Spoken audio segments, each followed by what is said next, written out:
couple other people connected in the Hangout, and one of the devices was not muted.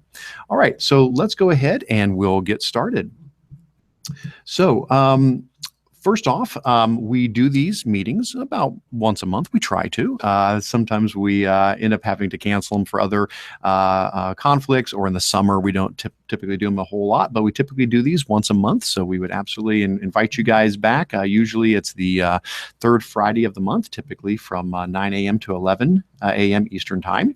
We do this meeting in person and online. So if you'd like to be with us, like physically here in the room, we do this at the Spark offices in Canton, Ohio. Although Anthony is always happy to go out to a remote location, and he will be doing that probably for some of these upcoming meetings. And that way we'll have the physical meeting in two spots connected through the Hangout. But we also always broadcast it online as well as a live Hangout. If you do want to have Anthony come to your location, just let us know. Actually, I think further down in there, I think you even threw in something about that. Yeah, if you'd like to host a remote session, email us and Anthony can work with you to come out there. So quick introductions. Hi, my name's Eric. In case you haven't met me in the past, Eric Curts and my colleague here, Anthony Luscri.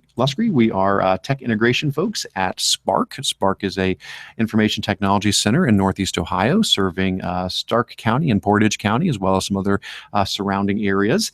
And although we are from Northeast Ohio, we certainly open this meeting up to anybody across Ohio or around the world. Happy to have you guys here with us. This meeting is sort of a dual purpose. It covers our local Spark Google user group, but it also ties into what we call GEG Ohio, the Google Educator Group of Ohio. And so if we come down into the important links section, you will see we do have some links out to those community sites. So for example, the Ohio Google Educator Group is at tiny.cc/GEG-Ohio. Give a click on that and open it up. And you'll see this is a Google Plus community. We have 1,649 members in the community, and always happy to have more people join us. So please visit the GEG Ohio community. It's a great place to share questions and resources and connect with others all around the state of Ohio. So 1,649 is our number. I'll put that in. We always try to keep track of how many people we've got. So 1,649, excellent, great. And then the other user group is our local Spark Google user group. And that link is in the agenda as well. And this deals more with just the Northeast Ohio area, but you're welcome to join either or both. That is fantastic. We got 796 members in that community. So that is excellent, 796. So we'll update our numbers with that one as well. Very good. And the only other link I'm really going to point out to you right now in that main section, please feel free to check through all those, like our newsletter link and other things like that. Those are all there for you. But there is one here, which is the sign-in form so that you can get contact hours for this meeting today. So by attending this meeting in person, or by watching it through the live stream, or watching it later recorded, that's fine. Hey, if you spend time sitting and watching it, that's fantastic as well. We do have and I'm probably gonna have to update this, so give me just a second, folks. I think it probably has the wrong date on it. I knew I forgot something this morning, Anthony, and I forgot to change the date on it. I do that every now and then. That does happen. So give me just a second, folks. I apologize. Let me fix the date on this because we need to put in today's date. So give me just a moment here. September, and we are at the 16th. So I apologize for that. And for where you attended the meeting, this one is going to be at Spark. The last one we actually held up at the Trumbull ESC. So we're going to put Spark in here.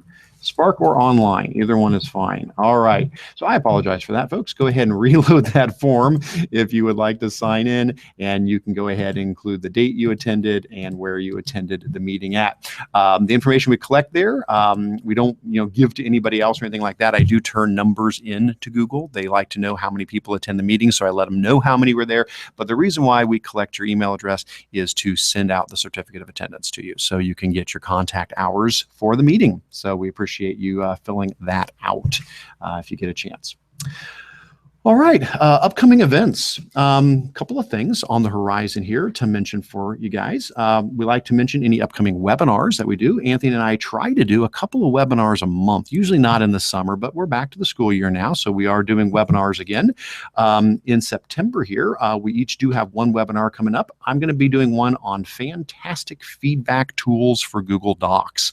And so that webinar is going to be talking about 4 different ways that you can leave feedback for students in Google Docs, including text comments, voice comments, video comments, and handwriting comments. And so that'll be a neat session. That's on September 22nd from 3:30 to 4:30. Most of our webinars tend to be in that time range, typically on Tuesdays and Thursdays. Here's a link in here to be able to sign up for that webinar. They'll take you out to the page where you can register. It is, of course, free as always. There's no cost involved or anything like that. By registering, it just allows us to send you reminders and make sure you have the link to get to the webinar. And so you can join that webinar live on that day. If not, if that time doesn't work for you, no problem at all. We record all of the webinars and they're freely available on our site. And you can see here's a link to see all previous webinars. Anthony, how many do we have? 36? 36 webinars from the past year and a half or so. And so all of those are freely available. You can watch any of the past ones. Then Anthony, you're going to be doing one. Tell us a little bit about the one you're going to be doing on Gmail. I'm going to be doing one focusing mainly on filtering and labeling to help organize your inbox. But I'm also going to go through some of the settings screens and point out some things that might be helpful for people to be more organized and be more productive with their Gmail.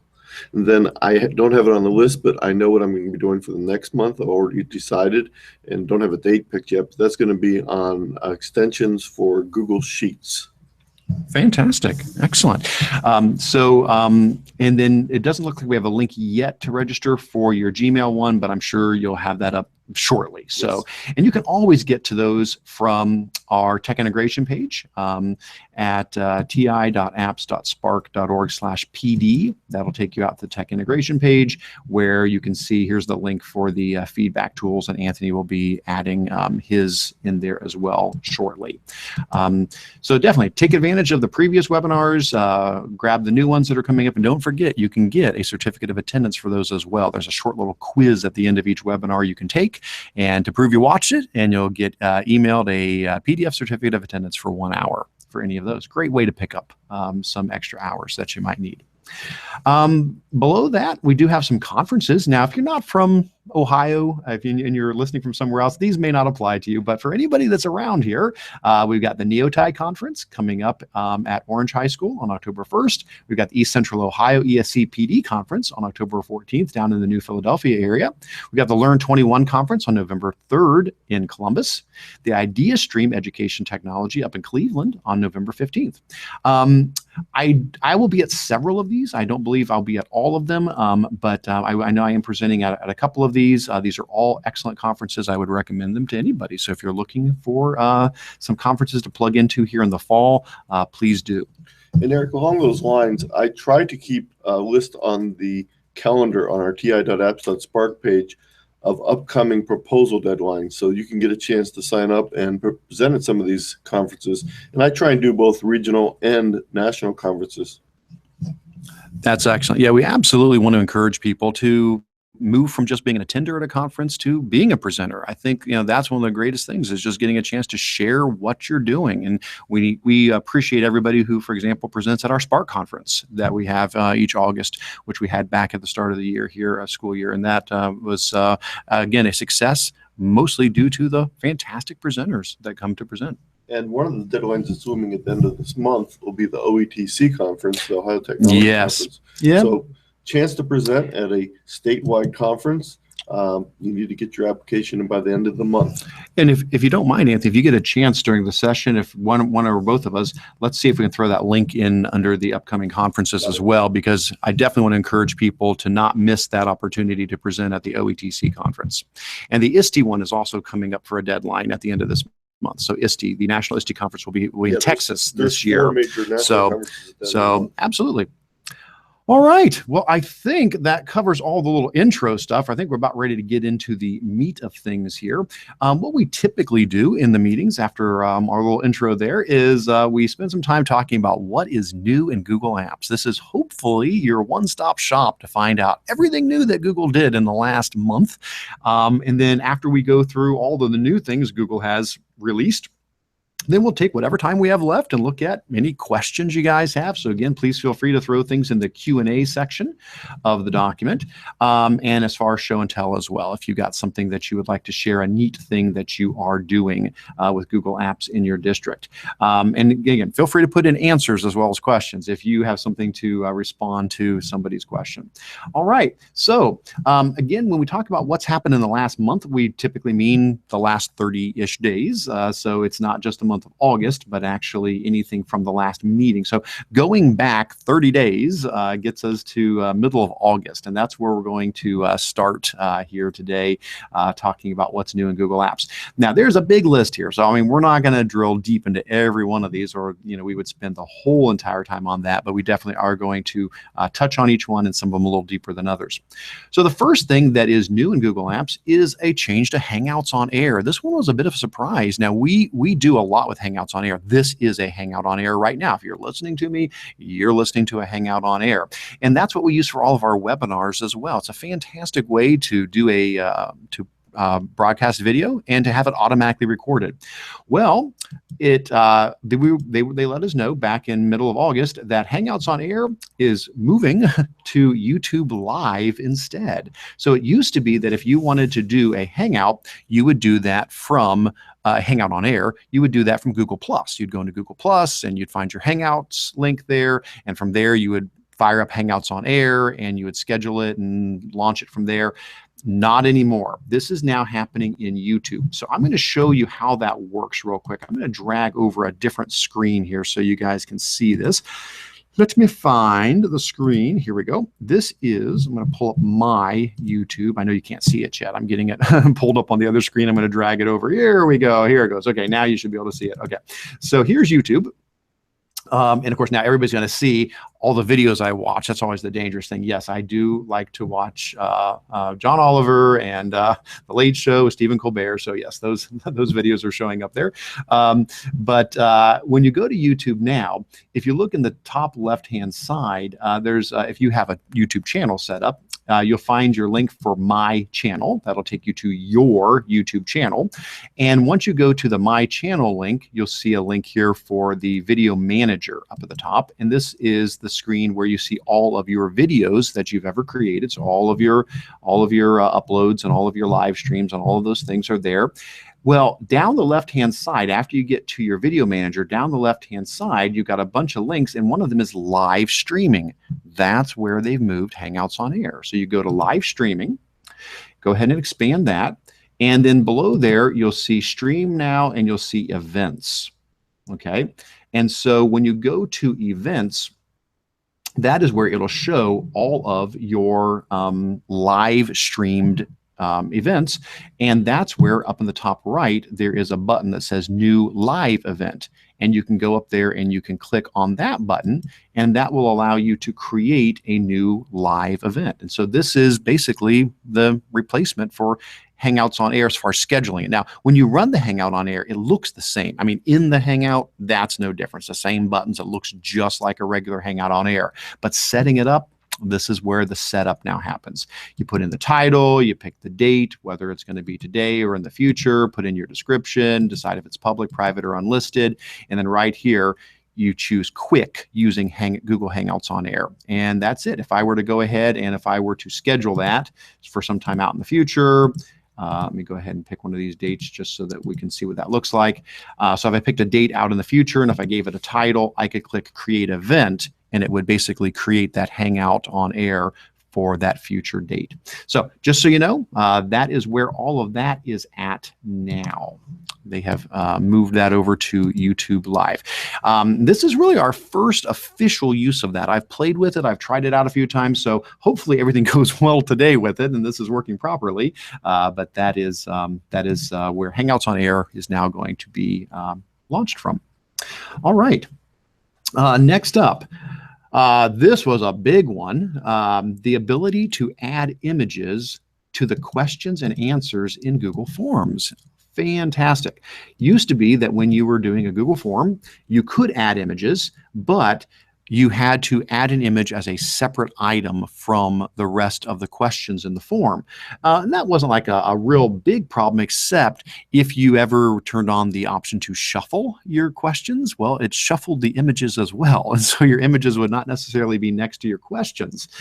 So now you can actually put images inside of the questions, and you can attach images to the answers of your quiz questions as well, or survey questions, or whatever it might be. Let me go ahead and pull up an example here. I should have one over here on the other screen. Let me find it, and I will drag it over here for you. Here it is. Okay, so let me drag this on over, and we can see. So this is just a trivia quiz that I've got set up, but I'll just use this as an example to show you. So here you can see as my first question, if I click on the question here, you can see that there's my question, there's my answers, and then up here is actually a image inserted inside of the question. And if I go down further, here's another one where you can see I got the question, and then for each possible answer, we have inserted an image to go along with each of the answers. This really opens up a lot of opportunities for you when you're doing quizzes, because now the actual answers can be images where students can be picking an image rather than just looking at the words. And also, again, like we said, it allows the pictures to be tied to the question so they don't get separated when you move things around. So if we go ahead and view this, pull this up so we can just see what this looks like. Oops, there we go. So when you actually view the quiz, you'll see the images, again, are embedded between the question and the possible answers. And then here is what it looks like when you have images for your answers. Now, the way that you do that, just so you can kind of see what that looks like, I'll just scroll to the bottom here, and I'll add a new question in just so you can kind of see real quick what this looks like. So if you add a new question in, you'll see that next to the question title, there's a button here to add an image. And next to each answer that you put in, there's a button there to add an image. So that's all it is. You simply click next to either the question or to the answers on the little image button, and that allows you to add an image in there. Now, you can still add an image like you could before from the floating toolbar, but that is a free image that's not connected to any of the questions. It's just on its own. Well, one of the reasons why you may still want to use the old tool is you have a little bit more control over how many items you have in one line, or how many objects you want without using a lot of real estate. Yeah, that is true. When you put those images in the new version, if you use that, it does obviously shrink them right to that spot and to that size. But again, really nice, especially for quizzes, to make them more multimedia rich. All right, next up, new things, including some big classroom changes. So I'm going to go ahead and pull up Classroom just to demonstrate some of these here for you. But parent summaries and topics are two big ones I can show you right away. And then we're going to really push technology to its limits. And we're going to try to show you the handwritten annotations option by using a Chromebook that is running Android apps. So we can show this to you. But I'm going to start by, first of all, pulling up Classroom as normal, just to show you what these first items look like. All right. So I'm going to go ahead and just grab one of my many demo classes that I have here.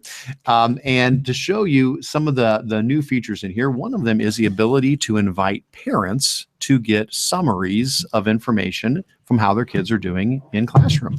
So if I come over here to the Students tab, and if I look at the students who are in my class, next to each student, there is an Invite Guardians link now. That if you give a click on that, it'll give you a spot where you can type in the email address of the parents or guardians, and you can do multiples here to invite to sign up for classroom updates. Now, what do they get when they sign up for them? Well, over here on the left, they do have a sample to kind of show you so you get the idea of what this would look like. Basically, the parents or guardians can sign up for an email, and this is an example of what that would look like, a weekly summary, where they'll see any missing work from the last week. They'll see anything that's got a due date coming up for the next week, and then they'll see all the class activities from the last week. So here's U.S. history and literature and marine biology. So any class those students are in, it would show assignments and questions and announcements that were made during that last week. Now, my understanding is the parent does have to have a Google account of some sort. It can be a Gmail account or a Google Apps account. If they don't have a Gmail account, of course, they can sign up for one very easily. But my understanding is that is one of the requirements for that. All right.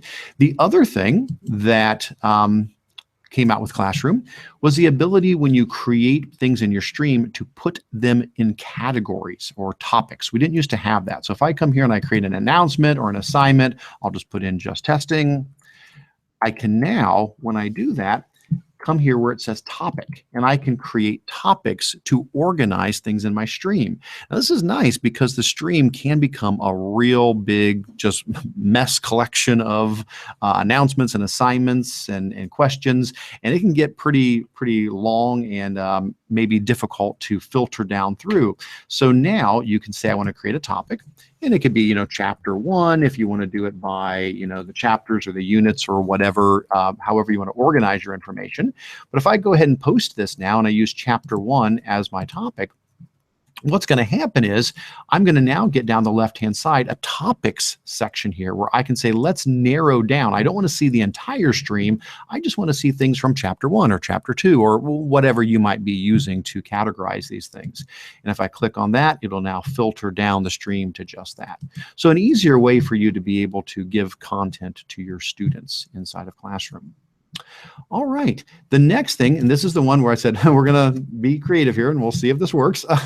And that is there's an awesome update to the Classroom mobile app. Okay, now this is just for mobile. Okay, so this means iOS or Android. So this can be on your iPhone, your Android phone. This can be on your iPad or your Android tablet. This can be for students or teachers, doesn't matter. There has been for 2 years a Classroom mobile app. So either teachers or students can use it. Well, they've added a new feature, which is to be able to do handwritten annotations on top of documents inside of Classroom. Now, what that means is, let's say I've got this assignment here, which is, I think, the one we're going to use, this math vocab worksheet here, and I've got one student who has completed it.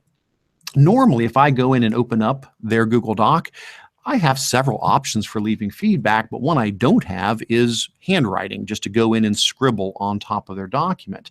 Well, we're supposed to be able to do that now through mobile. So we're going to try this out here, and I'm going to switch what is showing up on the screen so you guys can see a different device here.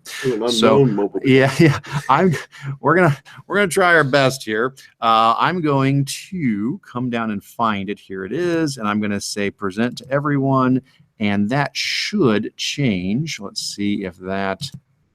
Try that again here. Sorry about that. Present to everyone.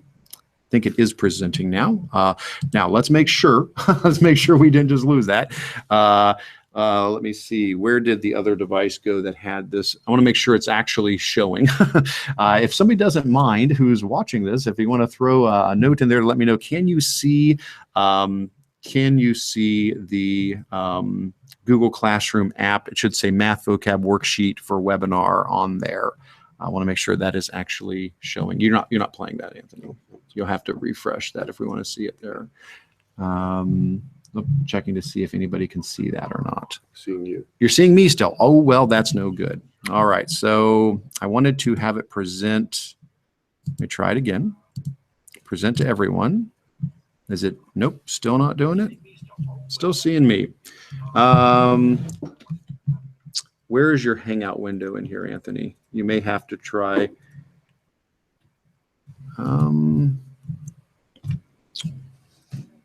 Just trying to see if we could see your Hangout window to see if we could do the screen share from your Hangout window. And do you see screen sharing in there? It's on. It is on? Yeah. And is it sharing the whole desktop? Try that again. And you're sharing that and sharing. All right. I'm not sure if it is coming through, though, because it looks like I'm still showing up on there. Rats. It may not work. I was hoping we could show you this, guys. I apologize. We may just have to explain it to you. It's not as exciting to have it explained as it is to show, but apparently, and it could be the fact that we're trying to push an Android app through a Chromebook through a Hangout. We may be hitting something there that is causing a problem. All right. That's okay. That's okay. We'll go ahead and just kind of explain how this works instead. So basically, let me get back to sharing my screen here. Sorry about that.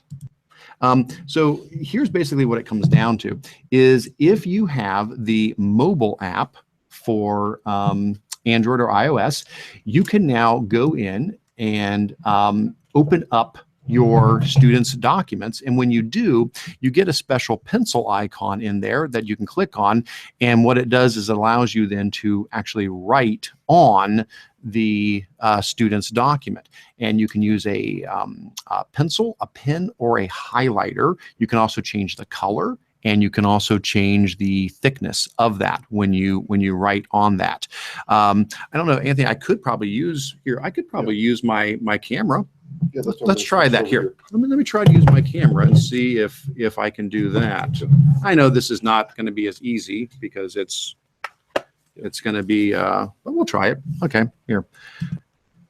How about this, guys? There we go. It's probably not going to work real well, but there is the mobile app. And again, this is a Chromebook, but it's running the Android classroom app on there, which the newer Chromebooks are able to do. We'll talk about that later. Talk about how that works. But here is the classroom app, and I'm going to go in and I'm going to open up the student's document. So let me go ahead and do that. So here's the student's document. Clicking on that, so the student's document is opening up now. So and I know it is reversed, probably. It's reversed for me anyway. I'm not sure if it's reversed for you guys. But there's the document. And then up here in the top corner, there's a little pencil that if I click on this pencil icon, it switches me now into the edit mode, where I can zoom in on this, find whatever I want to work on. And then at the bottom here, I've got these buttons that include a pen, a marker, and a highlighter. So if I go to my pen, I can pick the color that I want. I can pick the size that I want. So I'll just go with red for right now. And now I can just write right on top of the student's document. I can highlight things. I can put arrows in, circle things, whatever the case might be. And I can change, different things. I'll go to my highlighter now and I'll highlight something up here.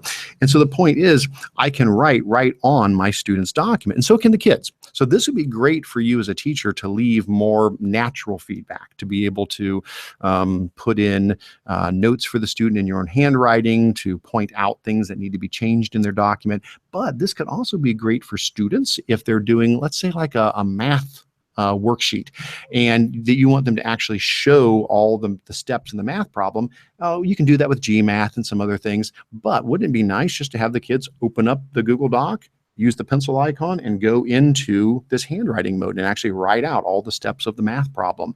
They could do that now and change colors and do all the things they need to do. Now, when you're done, after you've done all that editing, there's a little save button up here. You hit save, and what it does is it actually creates a second document. It creates a PDF. So what you're going to see is there's now the original Google Doc here, and below that there's now a PDF that's been created, and that's the annotated copy of the original with those PDF annotations on there. And when I go back over to my Google Classroom, that should be showing up also in the list of that student's documents. I should be able to open it up now inside of my regular Google Classroom. And of course, you can open the PDF back up again, and you can annotate on top of it again if you needed to add more things to it. Now, again, this is just for Android and iOS at the moment, but using a more modern Chromebook, you are able to run Android apps on the Chromebook. And so, boom, right here from the Chromebook, I can do the same thing as well. And we'll talk a little bit more about Android apps on Chromebooks here in just a bit. Hey, okay, that worked. Wasn't quite the technology solution we were looking for, but hey, you got to roll with it. So let's go ahead and I will share my screen back over to there. And let's see now if... There was a question about who owns the PDF. Who owns the PDF? Well, you know my answer to that. Poke a stick at it, right? So I'm going to poke a stick at it, and we're going to see here in a second.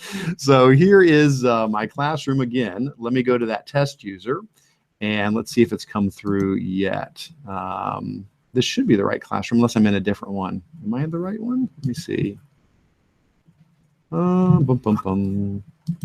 Make sure that was, which class were we in there? Was it the, Math vocab. Yeah, but what was the class? Was it the Google PD one? It was the Microsoft MS one. Which one was it? The one that starts with MS. Microsoft. The actual name of the class. Yeah. Start with an MS. It was not the Google PD one? No. All right. Do you remember which one it was? The one that starts with MS. I don't have anything called that. Okay, I thought that's one we were in. Let me go back here. Yeah, just hit the back arrow. Just hit the back arrow and just see what class you're in and scroll up. No, it was Google Classroom Webinar. Okay, so it was this one. Let me find it again. Google Classroom Webinar. It should have come through by now, so let's take a look and see. Here it is. And let's find, was that you logged in doing that? Yes. There we go. There you are. So now you can see here is the original Google Doc that Anthony had submitted, and now here's a PDF, and that PDF has my annotations on it. I know they're not very exciting annotations, but there's the annotations that I just did showing up on there. Now the question that came in, good question, is who owns the PDF? I don't know. Let's see. So let's go to our Google Drive and let's take a look and see. This is the Google Classroom Webinar is the one we're looking for. So let's head over to Drive. Let's find out. It's a good question. Let's go to Drive and let's head down to Classroom and let's find the Google Classroom Webinar was the one we were using. And let's find the assignment, math vocab worksheet. And it looks like at the moment, Anthony still owns all of those PDFs. Now, it may change though if you submit that, like if you turned in that assignment. I wonder if at that point that would then, turn those in along with the original assignment. Oh, did you just do it? No, you just lost me. Oh, I lost you. I mean, you got me instead of you. What's that? On the stream. Okay, you're okay now. Oh, it's back. All right, good.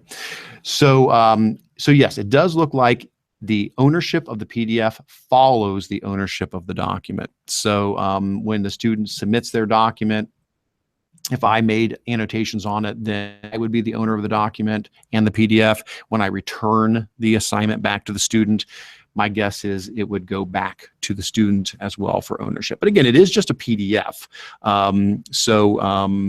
The only way to edit it is through the Classroom app to put the annotations on top of it. Sweet. So anyway, that is a great new update. I'd love to see how people end up using that handwriting feature. All right, let's keep on moving down the list, see what else we got here. Up next, we have Cast for Education Chrome app is now available. All right, so I'm going to try to demonstrate this one as well. I know we're really pushing our luck here with demonstrations today. But we talked about this one in the past. I think it had been on the radar as one that was coming up, but now it's actually all available. And basically what it is this. Google has created a web app called Cast for Education. And I've got it installed here. If I open up my Web Apps tab, here it is, Google Cast for Education. This is the web app. And basically what it does is I can come in here as the teacher and click on Google Cast for Education, and I can launch this. And what it does is it allows other people to broadcast their screen to my computer. Now, why could that be useful? Well, let's say I'm teaching in class and I've got the projector hooked up to my teacher computer, but a student has a really neat thing they've pulled up on their Chromebook, or they want to show how they solved a certain problem. Well, in the past, how do you get the student's information up on the screen? Well, I mean, there's lots of options, and we've probably played around with a lot of different things, whether it's having them come up and plug in, or whether they're trying to connect through some wireless option. Well, this is meant to streamline all of that. So as a teacher, if I have got the Google Cast for Education app installed, all I have to do is go to my share button and decide who's allowed to cast to my computer. And so I can either add individual email addresses or groups or Google Classroom classes. So I can just go in there and just say, hey, I want to add an entire Google Classroom class. And when I add this class, I want to give them the ability to present directly, or to request to present. And if I do that and I add that and I save that, then they get added into the approved list. Now, I went ahead and added test user 1, which I've got logged into a different laptop over here, or Chromebook over here. I just added that a little while ago and said that test user 1 can present. Now, I could say they have to request before they can just present. Probably not a bad idea with students, so they can't just take over your computer. You could just say that they have the ability to request to present. But in this case, I went ahead and just said they can present. So as long as I've got this up and running, all the student has to do is on their end, they need the Google Cast extension. So this is an app. The other half is an extension. So they're in the Chrome Web Store. There's a Google Cast extension, which I'm going to go ahead now on, and I know you can't see this, but on the other laptop here on the Chromebook, I'm logged in as test user 1, and I'm clicking on the Google Cast extension, and I can see that it lists Eric's laptop in the list there as an available one to connect to, which is what I named my laptop, Eric's laptop. So if I choose that, our screen should change here in just a moment. There it goes, it's changing. And that is the Chromebook now connecting to it. And this is test user 01's Chromebook. And here he is. And so now the student is displaying on my computer, which is projecting to the projector so everybody in the class can see it. And when they're done, they just hit stop and it lets go of it, and boom, it's right back to my computer again. So just a much easier way for students to be able to share their content through the teacher's computer to the class projector, or however you're displaying that in your class. Now, if you close out of the app, then nobody can cast anymore, so you do have to launch the app when you want students to be able to connect to it. All right, let's keep on moving down. This next one, a little curious about how this is going to pan out. This was an interesting announcement. Google announced that Chrome web apps, which we just talked about one, Google Cast for Education is a Chrome web app. Chrome web apps are going to be phased out for Windows and Mac. Okay, so I would encourage you to read through this article closely. I've done it a couple of times and follow this and see if we can figure out a little bit more what all this is going to mean. But basically, here's what it comes down to. This is my understanding of the situation. So first of all, Chrome web apps aren't really going away. They're just not going to be on Mac and PC, which means they're going to be just on Chromebooks. And here's sort of the idea. If you think about the difference between a web app and an extension, extensions are not going anywhere. Nobody's getting rid of extensions. They're not going anywhere. They're perfectly fine. But web apps, a lot of times when I do a training and I say, hey, let's look at web apps and show you how this works, people will say, isn't that just a website? Isn't that that's just, hey, that web app, Newsella, that's just a website. Or that, web app, WeVideo, that's just a website. I can go there without installing a web app. And that's honestly pretty much the truth. Most web apps are just websites that do some really neat, fancy things. And so what Google has decided is that sort of because of that and the fact that not a lot of people were actually installing them as web apps, on Macs and PCs, they're no longer going to allow people to install or use web apps. They're going to start phasing those out. Now, those websites will all still work. Everybody will still be able to use WeVideo and Powtoon and all those things, but it's going to be more a matter of, well, they're going to be like bookmarked websites you're going to have to pull up. They're not going to do like normally, as you know, when I click on a new tab and I go to my apps button, it gives me all of my web apps.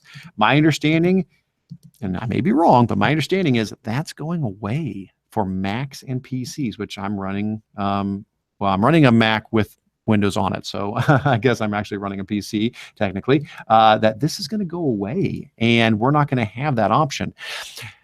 My gut feeling is I don't like that because not everybody uses Chromebooks, and I really think it's convenient. I like having the web apps page. Now, yes, I know I can pretty much get to every single thing here through a bookmark instead, but I like the web apps page, and I like being able to go into the Chrome Web Store and push those out to the teacher so they don't have to worry about it. Yes, I can push out bookmarks. We could do that. I mean, that would work. But as an educator, I'm going to miss this. I think this. I don't think that's a great idea. That's just my gut feeling. I would rather this still work on Macs and PCs rather than just on Chromebooks.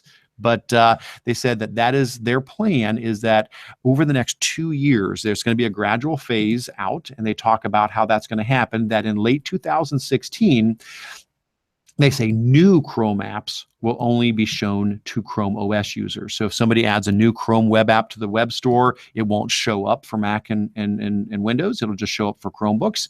Then in mid-2007, Windows and Mac users won't be able to install new web apps.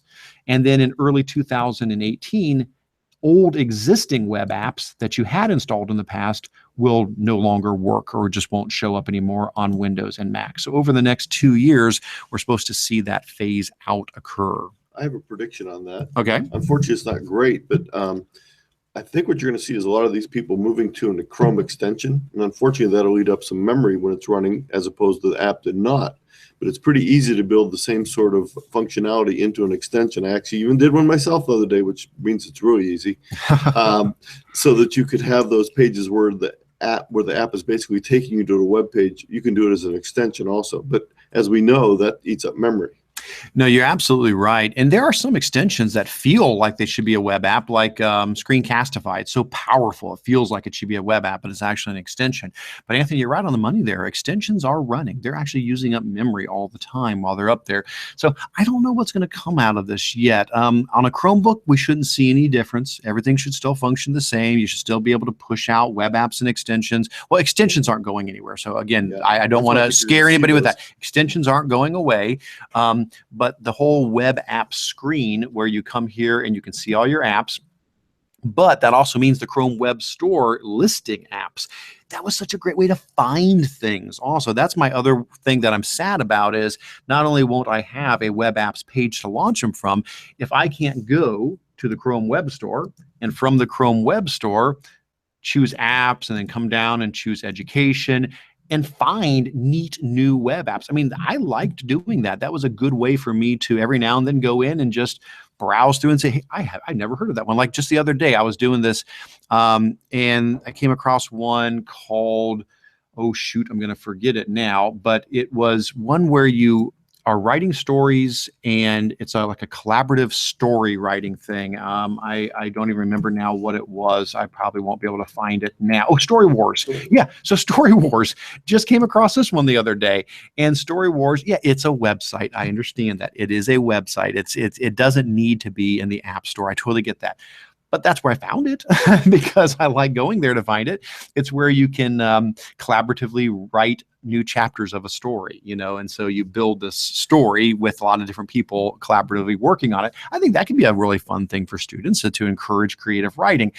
Could I have found that some other way? Probably. Well, but maybe I'll go out way on a ledge and say maybe we're going to see Chrome be able to run Android apps in the future. Well, no, I mean, there's no question about that. Yeah, Android apps, but what about all these web apps? So again, guys, this is still a developing story. I'm curious to see what comes from this, but as we know it right now, it appears web apps will be getting phased out for Mac and PCs. So keep an eye on that and see what that does end up looking like over the next couple of years. All right, next thing on the list, I'm going to actually bundle a couple of these together. Google has a service that is called the Google Arts and Culture site. And it used to be called, what was it before? The Cultural Institute. It was the Cultural Institute before. And now it is just called Arts and Culture. And basically, it is a website where Google tries to pull together a lot of digitally curated images, videos, VR experiences that help people experience art and culture from all around the world. It kind of started off with where they were basically digitizing the works of art in different museums around the world. They'd go in and they'd photograph them at incredibly high resolution. So you could go in and look at the actual brush strokes on these paintings that you are never allowed to get that close to in real life. And that's how I saw it beginning. And then they did a lot with like primary source materials. They had lots of old photographs, things that we don't want to lose track of that students, could use for learning from primary sources. Well, they are just constantly building on this. It is just exploding. So in the last month, we've had, I think, 3 articles about new things they've added, and maybe a 4th, but I think 3 for sure. So one was national parks. So now in the arts and culture website, you can now visit many national parks, and they have gone in and they have done 360-degree video tours inside of the caves and, you know, up on the mountains and all over, and they've got loads and loads of information for students to experience the national parks. That was one of them. The next one, let's find it in the list here. The next one was natural history, unless I skipped one. Let me know if I skipped one. Natural history has been added. And so what we mean by that is like dinosaurs and things like that. They have scanned in and created a lot of resources there on natural history. That has been added now to Google's arts and culture. And again, much of this is VR 360-degree, where you can go in and you can drag the view around and look at things from lots of different angles.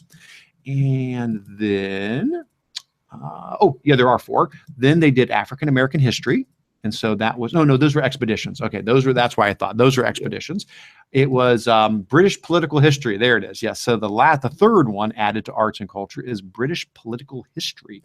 So they have again pulled in lots of VR and close-up images and photographs and works of art on British history. British political history. Eric, this is one of the things that this sort of mimics. Is it's sort of like taking Atlas Obscura, which if you've never been there before, is a site that goes out and explores weird places. Smithsonian Institute and the National Gallery all smashed into one with some VR thrown in on top of it. So yeah, it's really a great resource now. Absolutely. It just keeps on growing. If you go to the main page, Google Arts Culture, in the main page, from there, you can branch off into lots of other things besides just the ones we mentioned. So you'll see they've got natural history, because that's one of the newer ones that they've got in there. And they've probably got some other ones that they're highlighting on the main page here. But as you can see, they have lots more than just that. Lots of works of art and so forth. So, but those are some of the newer things they have added to this ever-growing collection of arts and culture resources. I'm hoping they're going to create something along the lines of a newsletter or a Google Plus group, so that you can get that push to you when all the new things keep coming out without having to visit the site every day. Well, all of these I've been seeing, they've been on their blog. So the Google, it's googleblog.blogspot.com. I subscribe to the RSS feeds for all of Google's blogs. And so that's where I've been seeing these pop up a lot of times, is on their blog. All right, I'm not going to say a ton about this next one, just heads up. If you use the Google Hangouts Chrome extension, it looks a little different. That's pretty much it. They've updated it. So don't be surprised if you go launch the Hangouts extension. It's a more modern look to it. So they have changed that. Next up, Google search. We know there's many instant searches that Google provides, where you can type in things like, if you wanted to come here and type in something like the word calc for calculator, it gives you a, usable calculator. Same thing for converting things. If I say, how many ounces in a pound, it doesn't just give me the answer, but it gives me this conversion tool where I can convert between all of these different types of things, whether it's mass or length or speed or temperature, and then I can go ahead and put in what I want to convert, and it does it for me. We're familiar with that. Well, guess what? They've added some more, and what they have just added now, not so educational, but tic-tac-toe and solitaire have been added now. So if you run a search for solitaire, it will let you play solitaire inside of your browser. So you click to play and you can start playing solitaire. So anyway, probably not the most educational thing, but the point is, what I love is just the fact that Google is constantly improving what you're getting through instant search. And so we're just going to see more and more of these instant search tools that allow you to get these interactive elements right away from Google search. All right. Next up, new Chrome screen sharing option for Hangouts. Again, I won't spend a whole bunch of time on this. Just heads up that in Google Chrome, you now have in the Chrome menu, if you go up to your little hamburger menu in the top right-hand corner, there's actually a cast option built into Chrome now. If you're on version 52 or above, I think. I'm not sure. I can't remember which version it was, but one of the recent versions here. If you go to the hamburger menu and go to cast, you can actually cast your screen into a Google Hangout, among other things. You can cast into other things, but now if you're in a Hangout, that's another way to share your screen with somebody. That's cool. Next one, not real big, but Google Drive has now added a document details menu option for docs, sheets, and slides. What I mean by that is if you go up to the file menu inside of docs, sheets, or slides, there is now a document details menu option in there. You click on that and basically it just gives you some details. Not much. Where the file is, who owns it, when it was modified, when it was created. But I don't know, that may develop, that may grow, and there may be more things in there over time. But just heads up, that's now in docs, sheets, and slides. By the way, the hamburger seems to be a moving target. With some of the, if you're using a Mac now, you're not seeing the hamburger anymore. You're seeing 3 dots. Yeah, I'm seeing a lot of the 3 dots. Guess what I just saw today? I don't know. A circle with 1 line in it. A circle with a line.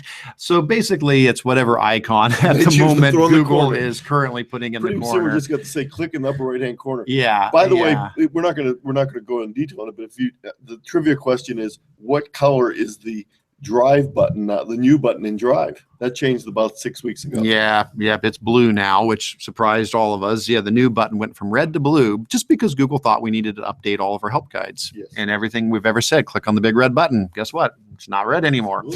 Yeah, so if you hadn't noticed that, yeah, if you go to Google Drive, that wasn't like an announcement or anything. It just happened. They didn't even tell us about it. But yeah, the new button is now blue and when you click on Drive itself, it's blue now. And yeah, Drive is, it's blue. And this has been around for a while, but if you're not familiar with it, you might like the idea that now you can click on the folders or your docs and you can color code them. Mm-hmm. So that's something that's been the last 6 months, maybe a year. So if you're not familiar with that, you can now, if you go wild with colors on your folders. Yep. Of course, they're doing the same thing. Yes. I think somebody at Google right-clicked on Drive and changed the color. I tried to see if I could change the color on you yet. Let me see if I can do that. Somebody there did it. All right. What else do we have here? All right. Next up, a new version of Google Plus is now default. Just heads up, they were rolling out a new version of Google Plus, and this has been for a long time. This is not a new thing. It's been going on for, I don't know, 6 months, 8 months, 9 months. It's just no longer an option. You don't have a choice now. Basically, well, I guess I shouldn't say that. You can still, up to a certain date, you can still revert back. But let me put it this way. It is now the default. Like you have, like, for example, when I go to the GEG Ohio site, that's why that looks different now. If you weren't familiar, if you're like, why does it look kind of different there? Let me go to GEG Ohio again. There it is. This is the new version of Google Plus, and so it's a more, I don't know, modern look. Here we went from red in two places to blue and green in 2 places. Maybe we're going to go with a little different. So this is the new look, the new look for Google Plus, and it takes a little getting used to. I mean, because I was still, well, it's not that so much, just even adding things. Like if I come here and I want to add something to the community, it used to be that you type in whatever you wanted to add, and when you went to post it, before you posted it, you had to pick like what category you wanted to put it in. Now you don't see the category until after you hit post, then it asks you. It's just, I don't know, it's just some different things. It takes a little getting used to the new layout, and like where you find things when you go to communities. It used to be that everything was kind of more vertical down the page of like, invites, the communities you manage, the ones you belong to, stuff like that. Now it's horizontal. You might like, you're a member of this, you own these, and so it's just a different layout. So anyway, just heads up, if you haven't been into Google Plus recently, you're going to be greeted with the new version, whether you like it or not. So that is a change. Next up, change your primary domain in the amend console. Probably doesn't apply to a whole bunch of people, Exciting for those but it does. for those people that have at some point wanted to change their web address for Google Apps, and they've added a second domain, and they wished that could be their primary domain instead, so that they could just log in with that, you know, as the default going forward, you can do that now. Now, there are ways prior to this that you could rename everybody over to the other one, and you could make it primary for each person, but now you can change it for the whole domain. So for those that do have that situation where they need to switch web addresses for their email addresses, they want to have something, you know, that's maybe not so long and crazy, and they get a new address to add, they're just making it easier now to be able to do that. They rolled out in the business version about a year ago. Okay. Well, it's available for education. Hey, next up, Google has launched the new Certified Trainer program. This has been coming for quite a while. Google provides a lot of different certification options for you. Let's head over to here. I'll jump over to the certification site. So there are basically 4 different types of certifications. There's Certified Educator Level 1, Certified Educator Level 2, there's Certified Trainer, and there's Certified Innovator. So for an educator, those are the 4 main things you might want to do. They updated Level 1 and 2, well, not updated, they launched Level 1 and 2 last summer, not just now, but like a year ago. So, you know, a whole year ago summer. And those are fantastic. I cannot say enough good things about Level 1 and 2. It's a really very practical stuff that's very much aimed at educators, not crazy technical, just really practical. How can you use Google Apps to help your kids learn? How can you use apps to teach? You know, really good stuff there. And so basically for Level 1 and 2, you go through all of their training online, and then you take a test. You get 3 hours for the test. And if you can pass the test, you become Educator 1 or 2 certified as you go through those. And then there was Innovator, and that used to be Google Certified Teacher. And that got revamped a while back. That's been in the last year that got revamped as well. And the one that was still hanging out was Trainer. That one had not gotten any changes for quite a while. We used to actually do our boot camps focused just on Trainer before Educator 1 and 2 came out. And if you remember, the old Trainer approach was you basically had a bunch of online lessons you could go through, and then you had to take 5 tests. We had Gmail, Calendar, you had Drive with all of the, you know, tools in their doc sheet, slides, forms, that kind of stuff, and sites. Those were the main 4. And then you picked a 5th optional one, which could be Chromebooks, Chrome browser, Android, or Play Store, and you'd pick one of those. And that was the old Trainer program. And then you'd pass that test, and you had to fill out an application and do a resume and do a short little training video and get letters of reference and stuff like that to get qualified as a trainer. Well, they have updated the Trainer program now. And so now, basically, here's what it pretty much comes down to.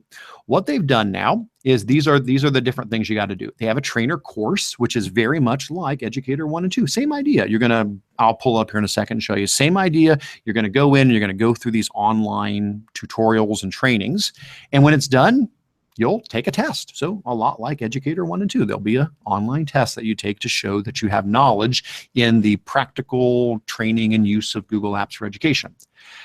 They are requiring, and we thought this would be the case, and so it is, you also have to have Level 1 and 2 before you can get Trainer. So you don't have to go in a certain order through these steps, but you do have to check off 1 and 2.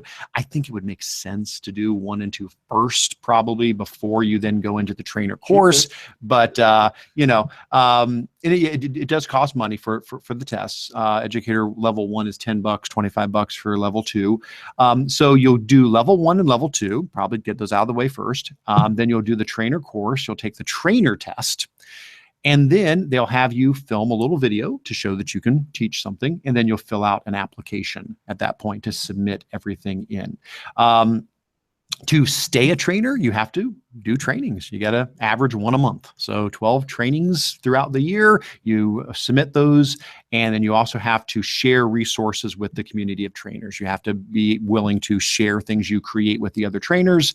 And that keeps you then active in the program. Now, some people like Eric squeeze in the 12 every 2 days. Yeah, yes. Sometimes we do 12 trainings in 2 days. Yes, that is right. Yeah, I've never had a problem hitting my 12. Usually I hit that within the first couple of weeks of the year, it seems. And if it does have any questions, and we're definitely happy to go into deeper detail on that. I do have level 1 and 2 certification. I am a Google trainer and I am a Google innovator, so I've been through those, and I'm happy to give additional information if you have questions. Please realize, though, this is different than level 1 and 2. It's not a open 365 days of the year, anytime you want to do it thing. The certified trainer, the actual applications, they come in windows. So it's usually like every quarter. So like right now, as of October 12th, the membership application is going to open, and then it's going to close on December 5th with the December 21st notification. And so that'll probably be very common, that there'll be windows when you can apply, and so that Google can review all of your criteria and see if you can become a trainer as well. I would absolutely encourage people to take a look at the program. I think it's a great way to connect with others all around the world. I think there's currently 1,800 of us that are trainers throughout the world. And for what it's worth, if you go into the trainer course, and if you go into, let me see if I can find it, Unit 2, and I think they said it was the third one in there, just to show you how high level, how sophisticated the content is here. If you scroll down, you will see they even include people like this dude in there. So yes, they even have handsome gents like that included in there. Striving to get there, but I haven't made it yet. Yeah, there we go. That image has been used so many times. That was taken when I was at one of the Google trainer things in their New York offices years ago, which Anthony pointed out, I don't look the same anymore. Thanks a lot. And she's like, how old is that picture? I don't think I have that much gray hair yet, do I? Well, but a full head of gray hair like I do, oh my gosh. Yeah, I guess you're right. Yeah, I don't look quite the same, but yes, that was a picture of me from a while back. All right. So anyway, absolutely encourage you guys to dig into the certified trainer program. I think that'd be great. One thing we're always wondering about is what type of training people are interested in. So, please give us some feedback if there's types of training that you're interested in us doing. We always like to know, because sometimes we don't know what people want to learn about. Absolutely. All right. Couple of neat Chromebook announcements. Lenovo says they're going to make a Chromebook version of their yoga book. If you haven't seen it, it's pretty cool. Just show you real quick a picture of you don't have to wear those pants, do you? You do. Yeah, you got to wear the yoga pants when you do the yoga book, but it makes your butt look good, so you're fine. So this is the yoga book, and basically what it is this picture here is going to make it look like, well, Eric, isn't that just like a convertible Chromebook? Sort of, except, see if I have a better picture I can show you. I'm just going to have to point to it and kind of show you. The bottom here, see, the top looks like a regular screen. The bottom is basically another screen. And what they do is they can make a virtual keyboard show up on it. I don't know if I can zoom in on that a little bit better so you guys can actually see that. There we go. That's a little bit better. So this is just another screen, and they can turn it into a virtual keyboard, or you can write on it. So it's really kind of clever what they've done with this. And they're saying that they're going to make a Chromebook version of that. I believe it's been in other formats before now. Like I think there's a Windows version of it, but they're going to make a Chromebook version of it. So I thought that's sophisticated, though. So I thought that was neat. The one I've got my eye on is the Acer R13. This has been announced, and I'm actually really excited about this one. Now, Anthony, you own the Acer R11. Correct. And that's what we were using when you saw me holding up that Chromebook a little while ago. And actually, let's go. Why don't you go ahead and hand it over here for a second again, and I'll go ahead and show that again. I'll stop sharing my screen again just so you guys can see. And this is actually the 758. It's not the 11, but it's very similar. Well, it's basically the same thing. The same, but it's got the touchscreen. So this is Anthony's Chromebook that he got. That is basically the R11. And I have a link in the question and answer section. Okay, very good. And I'll show you this real quick, then I'll talk about what makes the R13 different. So this is the Chromebook. This is the basically the R11. What's different about it is a touchscreen, but it also folds all the way over. Now, I know kids have been doing this for years, but it doesn't quite do it that way. Well, yeah, you're allowed to fold this Yes. one over. This one, you're supposed to do that.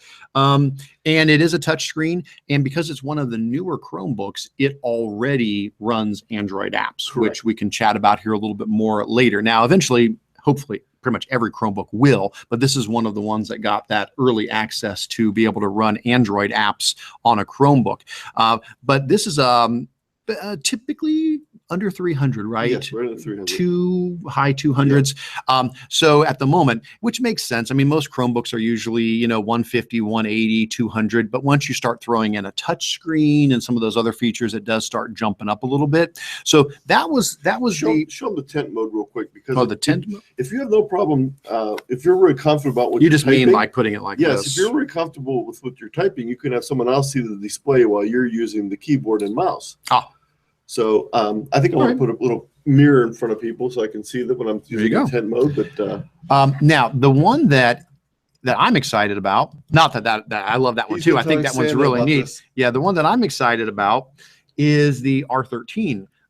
So yes, it is 13 inches rather than 11. So that is one of the big differences. It is a larger Chromebook, and I wouldn't mind that. I wouldn't mind a little bit more screen size, a little bit bulkier, a little bit larger. I know I don't want it heavier, but I wouldn't mind a larger keyboard and a larger screen.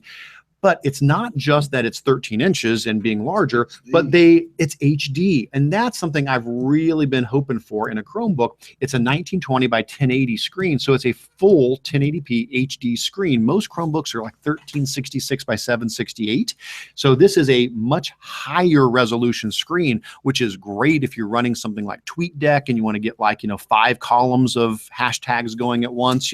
You just can't fit that in on the lower resolution screens. So I'm real excited about that. I think they said 12-hour battery life, yada, yada, yada, 4 gigs of RAM, that sort of stuff. It is going to be more expensive. I think it's 400 instead of 300. And I have some bad news for you. Yeah. I don't think Santa Claus is one of the people watching us right now. Unless he's the anonymous platypus, I'm not sure. Well, there's no anonymous reindeer here. No, it's okay. I'm going to wait, though, before I definitely... I'm going to get some kind of a Chromebook for myself for Christmas this year. This may be the one I get for myself, but Google does have a date coming up here in October where they're supposed to be announcing a whole bunch of new products. I do not have that in our notes for here today, but it's like October 12th, 15th. So it's early October. They've got a date where they're announcing their whole new line of phones and tablets, and we're wondering if there'll be Chromebooks in that as well. So I want to wait and hear what they announce. I think that's the same time Google Home is coming out, the Amazon Alexa where you talk to it and stuff like that. So all that's coming out here very soon. So I'm going to wait anyway to see what they announce. But that's one that I think would be fantastic. Because again, what we're looking at here is a powerful Chromebook with plenty of memory, with a HD screen, with a touch screen that will run everything that Chrome runs and all the millions of Android apps as well. So I think that'd be a perfect storm for me. Just kind of have all that together in one device. One question we hear a lot is, should I buy the 2 gig or should I buy the 4 gig model? And as far as memory, I think memory is God. The more memory you have, the better. I think as we see these new things come into place, it's going to be more important. Right now, if you want a dirt cheap Chromebook, the $129 one for 2 gigs, it'll work. Yeah. But I think long term, you're going to probably want to think about 4 gigs. Yeah, the more memory I can have, the better. I mean, I think because you get a bunch of extensions running and stuff like that. Yeah. All right. Because I'm losing my memory, so I need to find it somewhere else. All right. Up next. Files uploaded to Drive will be deduplicated by default. How about that? Drive default deduplication. Enough D's there. What is that? What does that mean? Well, this is actually kind of clever. So let me go ahead and pop over to Drive here and show you what this is all about. I'll just open up a sample folder, just a test folder we can play around in here. Okay, so here's this test folder. All right. So let's say I want to put a file in Drive that's not a Google file. It's a PDF. It's a Word document. It's something like that. Let me grab a folder here. Here we go. Here's a folder where I've just got some files. And you can see in here I've got some Word docs. So here's the sample Word doc here. So what I'm going to do is I'm going to grab this Word doc and just drag it over and drop it onto my Drive like normal. Nothing fancy. That's normal. And it uploads that Word doc. There it is. Sample Word doc has been uploaded to my Drive. Now, in the past, if I wanted to make some changes to this Word doc, there's so many options. Actually, I've got an entire webinar on all these options. There's lots of really cool options. But one thing you could always do is come here, download that file back to your computer, make changes to the Word doc, and then re-upload it to Drive. However, in the past when you did that, guess what you got? You got 2 copies of the file because it treated each with the same name. It treated each one as a separate file. So if I were to go back and, if I made changes to it and then I uploaded it again, I'd actually have a second copy of that Word doc. Now, again, there are other ways to handle this, like the Awesome Drive extension and all that stuff. Oh, those are just fantastic. Check out the webinar on using Microsoft Office with Google Drive. It's one of the ones from last year. But if I decide that I am going to take this Word doc and put it there again, now it won't do that. Now, if I take and drag and drop it here, what happens is it says that it's been added a second time, but it says version 2. And you'll notice there's not 2 copies of it. There's only one version of it. It basically takes the old one and saves it in the revision history of the file. So it's still there, but it gets saved back in the revision history. And now I only have one copy of the document with both changes inside of it. Now, there is a link here that says keep a separate file. If you didn't mean that to be the case, you can click that and it will separate them. It'll split them apart. So you have the 2 separate files. For people, though, that just need to quickly grab a Word doc or a PowerPoint or an Excel file, download it, change it, and re-upload it, guess what? You don't have to worry about the duplication anymore. They are deduplicated. Now, just to make it clear, though, this doesn't mean if you have 7,000 files named Bob on your Chrome in your drive, that's automatically going to go through and find the duplicates. No, it's not going to go through and pull things out. It's just when you are dropping a file of the exact same name in the exact same folder. It will look and see what's in that folder, not in your entire drive. Let's put 5 Ds in that. Yeah. All right. Next up, just cool Chrome improvements. So Google is constantly trying to improve the Chrome browser. And one of the things that they've really focused on is trying to have it use up less resources while Chrome is running. And so over the last year, they've claimed that they've made a lot of improvements, that Chrome is lighter and it runs easier now and doesn't use as much resources. So what happened was somebody said, let's take it for a spin and try it out. And so they took 2 laptops. These aren't Chromebooks. I don't remember which ones these were. It's probably in here somewhere, but it's a Windows 10 laptop.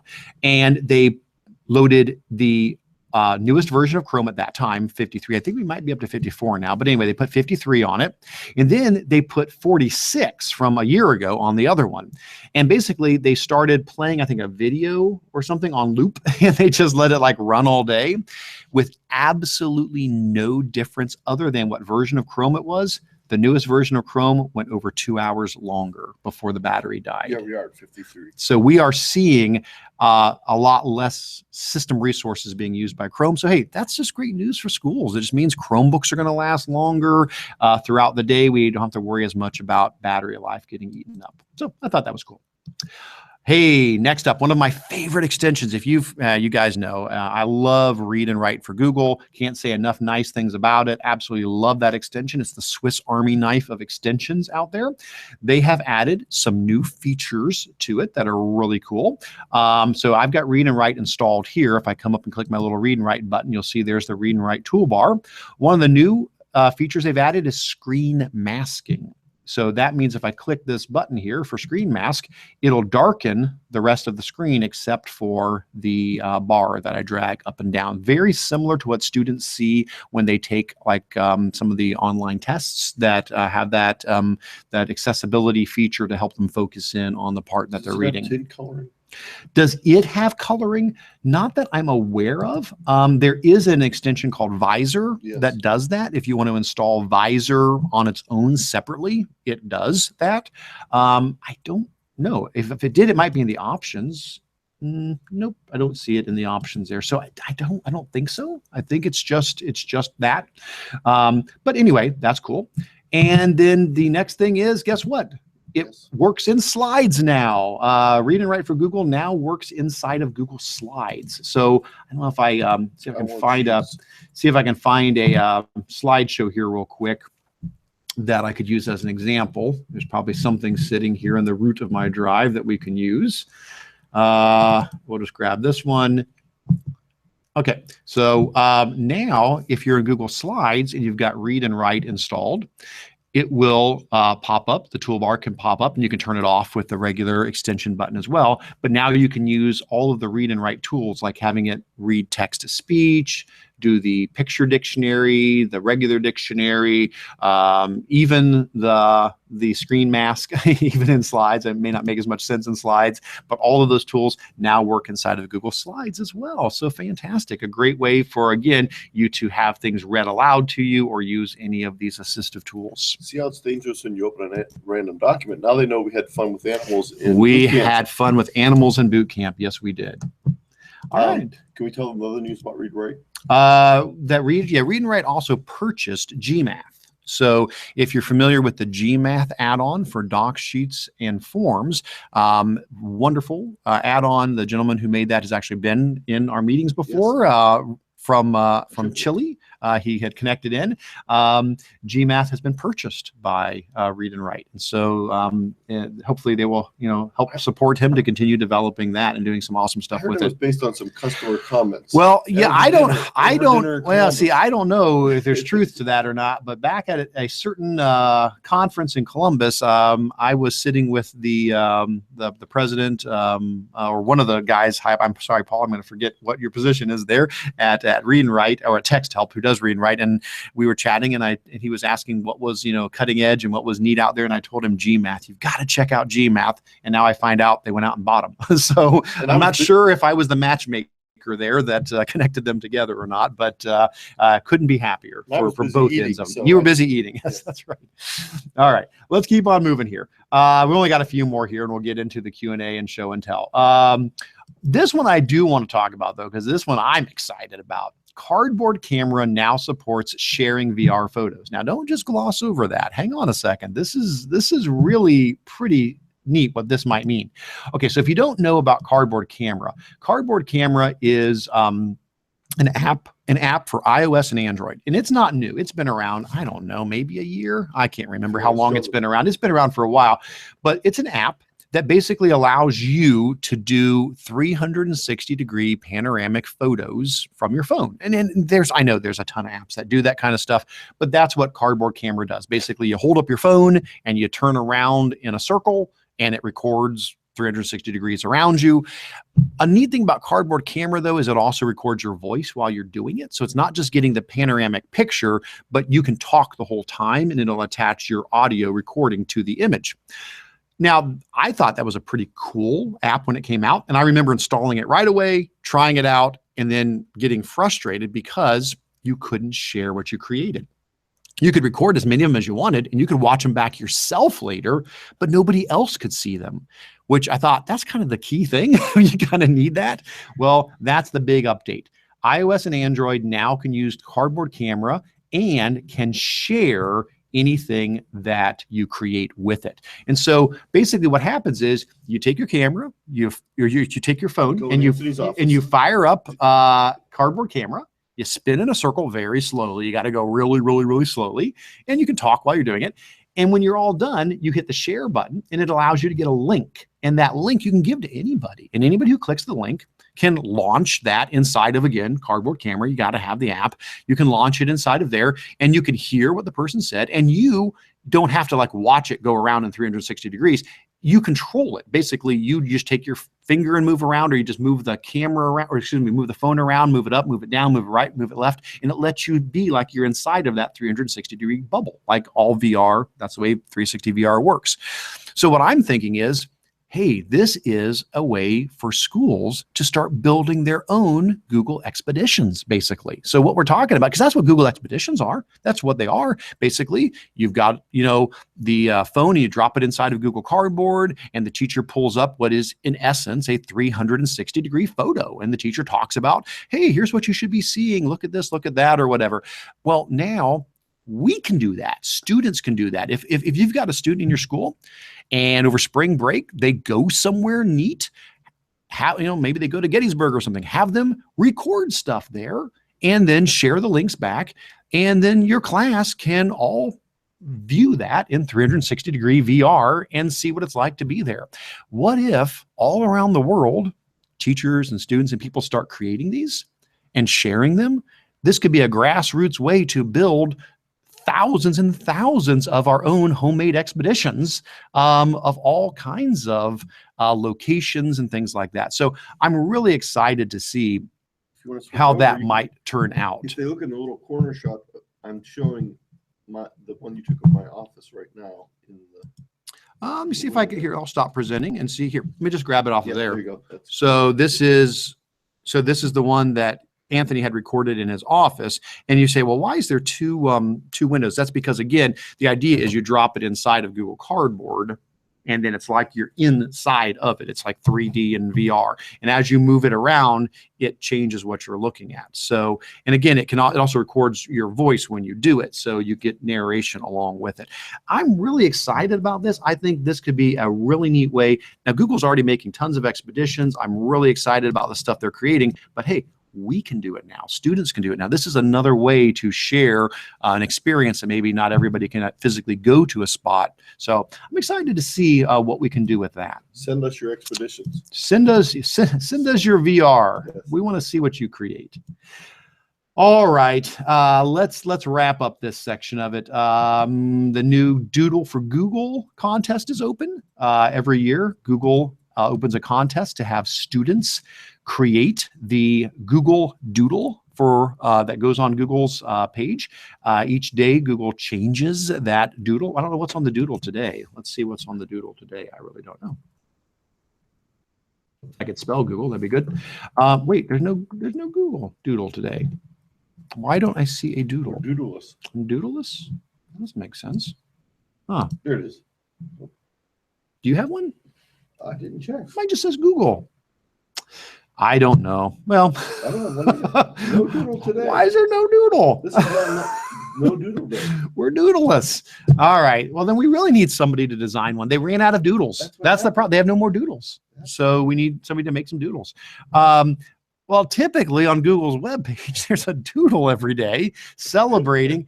I don't know. Do I have to run a search first to see it? I'm checking. Run a search, do I get? No. We have no doodle. Okay, that's fine. So we can always go back. So many that are there. Anyway, they've launched their 2016 Doodle for Google contest, where K-12 students can create their own doodle, and they've made it more and more flexible every year. Where it used to be, it had to be just like a digital creation. Now they can do clay, they can do this, that, whatever. They can film it, take pictures of it. Absolutely great opportunity for students in your school who want to be creative and submit something. Please have them do that. There's a chance to win a $30,000 scholarship. Your school gets an extra $50,000 to spend on technology, and of course, the student's doodle gets put on Google's site for a day. You know, if they weren't watching the Olympics, Google used fruit for every day, so you can go back and watch a pineapple on a tumble horse if you're really interested in seeing some of the previous doodles that are out there. Oh yeah, there's tons and tons of doodles you can look through in the past. So, but I think that's important because, again, you know, there's so many different ways kids can express their learning, and art is a very important one. You know, a lot of times, you know, we get caught up in just testing. You know, can you take a test well? Well, no. I mean, there's a lot of kids sitting in that classroom that their skill is somewhere in visual arts or in being creative, and let's encourage them, let's inspire them, and let's give them that chance to show what they can do. And even if they don't get picked, hey, that's still put them up in your school. Exactly. You know, all the stuff the kids create. Even if they don't get picked, make a big giant bulletin board in your school and cover it with all the doodles the kids made. Put them on your website. Showcase the creativity of the students. And, you know, who knows what all they could put into it. Maybe have them tie it into something they've been learning in school. I mean, for all the football games, I always go through and see all the posters. So maybe we should have some Google Doodles for absolutely. Game day. Absolutely. Game day doodles. All right. Last thing I'm going to say, just real quick on Chromebooks, is that there is some indication that as we get newer and newer Chromebooks, they're going to become even more like tablets. Now, we know the new Chromebooks, many of them are touch screen, but there was an article on Wired where they talked about how Google said they're now strongly recommending new Chromebooks include, get this, GPS, NFC, compass, accelerometer, fingerprint reader, and barometer. So all of the things you would normally see in an Android phone now in a Google Chromebook as well. Partly that's going to help all of those apps, which I know we keep saying we're going to talk about. Anthony's going to talk about that here in just a second. So the Android apps will run better on a Chromebook, but also just opening up a whole lot more flexibility with what a Chromebook can do, since it's going to have access to all of these sensors. So very interesting to see what the new Chromebooks are going to look like. Shoo, that was a lot of news. That was way too much news. That was a lot of news, but it was good stuff. So hopefully you've caught something new there you did not know about, and you can go back, share that with your school, let your teachers know. And we're hoping that's what this serves for you guys, you know, because there's just so much news. We're hoping this gives you a one-stop shop where, hey, if you listen to Eric and Anthony ramble on for an hour, at least you know everything that happened in the last month. You know, so now you hopefully are caught up on all the new stuff. All right, let's look at Q&A, and I'm definitely going to jump to number 2 right away just because we've mentioned it 5 times already, and that is, what's the deal with Chrome? It sounds like it's a Seinfeld thing. What's the deal with Chromebooks running Android apps? That was a terrible Seinfeld impression. Do not let me do that again. You know what? Skip that one for right now. We'll come back to that. Oh, no. Oh, you're not ready yet. No, because I just locked up my Chromebook. Oh, well, good job, Anthony. All right. Well, as you reboot your Chromebook, basically, Google announced, boy, when was that? That was months ago. They talked about how, and I think we even probably mentioned it in one of our meetings, that Chromebooks would eventually be able to run Android apps. And in years past, there's been ways to kind of fudge it and kind of make it work. There was like some things you could install, some apps and extensions that would kind of allow you to run some Android apps inside of the Chromebook, and Google decided they wanted to bake it into the Chrome OS. They wanted to actually make it natively just work, so that if you wanted to run an Android application on your Chromebook, you didn't need to do anything special, crazy, nutso to make it happen. Now, having said that, you still have to jump through some hoops for a little bit, probably not for very long, because it sounds like they're hoping with October, that's one of the things they've been talking about. Oops, what's wrong? That's normal. That's going to be one of the normal things you're going to see. What's that? It's giving you problems? No, it's going to tell you you're in the development mode. Okay. Well, I'm going to turn this over to you, Anthony, and I want you to explain to everybody. Okay. So Anthony's rebooting so that he can explain this. But basically, you can now run Android apps on a couple of Chromebooks. So the Acer R13, the Asus Flip thingamadoohickey, the Pixel, if you've got that, which not many people do since it's like $1,300. But supposedly what we're hearing is that sometime around October, it'll be like widespread, like it'll just be like default. If you have a Chromebook, you will be able to run Android apps. Right now, though, Anthony has to do a lot of crazy things. He has to put the Chromebook into beta channel and do some other stuff with it, but I'll let you explain that here in a moment. Oh, I have to re-invite you. You got Anthony is no longer in the Hangout. Which account am I inviting? Okay. That one. Well, let me copy it because I'm going to forget it. Let me grab that there. So while you're doing that, I'll go through some. I'll go ahead and invite you back in here. Maybe. There you go. I'm inviting you back into it so that you can show that. So are you, I'll let you connect, and then you can, I'll turn this over to you. So basically, you can now, on a few devices, run Android apps in your Chromebook. Now, I think what's really, really neat about that, first of all, is just the volume of Android apps that are out there. I mean, there are millions. I mean, I don't know. There's got to be. There's millions of apps in the Android App Store, in the Play Store. All those apps are now going to be able to run on a Chromebook. Now, yes, some of them are the same apps you've already got, but not all of them. There are things that only run on Android that never ran on a Chromebook. I think of things like Google Earth. Google Earth is an Android app, but it's not something that runs on a Chromebook. It's basically a Windows program, a Mac program, or an Android or iOS app. It's not a Chrome app. So Google Earth may be able to run on Chromebooks for the first time. That would be great. Other things that are more touch enabled, I think that's going to be fantastic, especially for younger kids. Apps that you can touch and manipulate and do things like that with, to be able to run those on the new touchscreen Chromebooks will be fantastic as well. The Classroom app that we showed you earlier, that would be a way that you could use the handwriting ability on a Chromebook, which is what we were actually doing. We were running the Classroom mobile app, not the Classroom website. When I was showing you that just a moment ago on Anthony's Chromebook, I was not at classroom.google.com. I was in the Classroom Android app on a Chromebook, but that's what allowed me to use the finger touch thing to be able to handwrite on top of the app. So so I'm really excited about what this could open up for schools to have access to all of these apps that we have not been able to use before. Do you want me to go on to a few more things, or are you ready? I think we're ready. Oh, you are ready. Okay. I was worried that you. Okay. So I'm going to turn this over to you, and let me see. Do you want me to see if I can share? Yeah, see if you can share me. Let me see if we can put you on the screen. We didn't have luck last time. I don't think it's still working, Anthony. I don't think the screen share is working. It still is showing me on there. We may have to do the thing where we just use the camera. Yep. So let me go ahead and I will share. I'll just go back to the camera. And why don't you talk? Yes, you talk.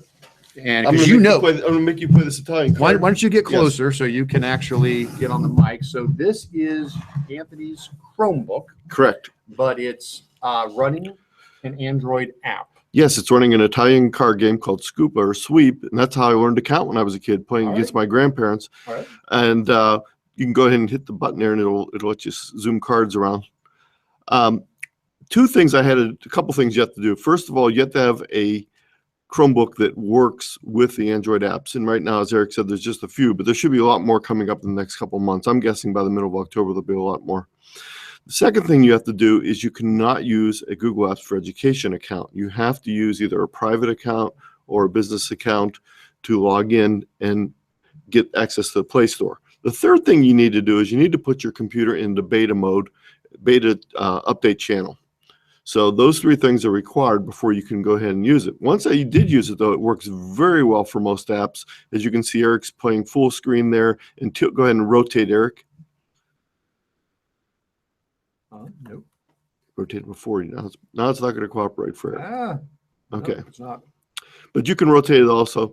I did run into a case with a few apps that didn't want to go full screen, but most of them have worked very well. This card game one is worked very well, and I'm not sure why it's not deciding to rotate right now. But so it's like if you talk about a tablet with a keyboard, and by the way, when you fold this up, it turns off the keypad. Yes, deactivates keyboard when you get it to all the way around. If you don't bring it all the way around, though, you can still use the keyboard with the Android apps, which is something I love to be able to do, because I use some Android apps for my amateur radio process, and typing on the screen is a pain with those. But being able to have a keyboard really makes the Android apps even more fun. Oh, that's a neat point too, bringing the keyboard aspect into it. So for right now, it's only a couple of Chromebooks, the Acer R13, the Asus Flip, and the Pixel.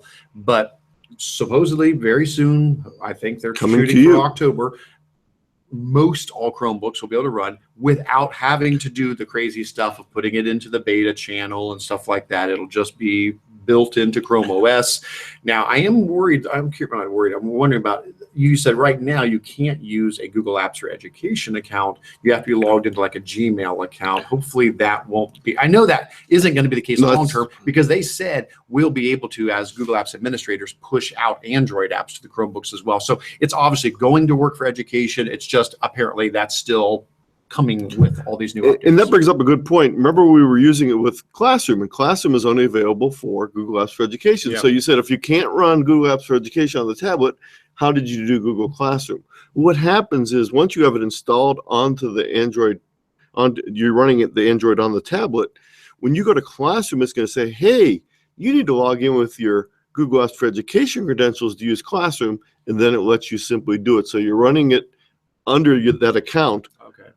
So you're logged into the Chromebook with like a Gmail account, but when you launch the Classroom Android app, It says, it kind of hey, yelled at you, and you picked your Spark account, your education account, inside of the app. yes. Okay. All right. Now, the other thing too is don't let the beta channel thing scare you off, because I actually do run all my devices on the beta channel. I've It never just ran an gives issue. you updates sooner. Basically, Google's on a 6-week release, where typically every 6 weeks they release a new version of Chrome and Chrome OS.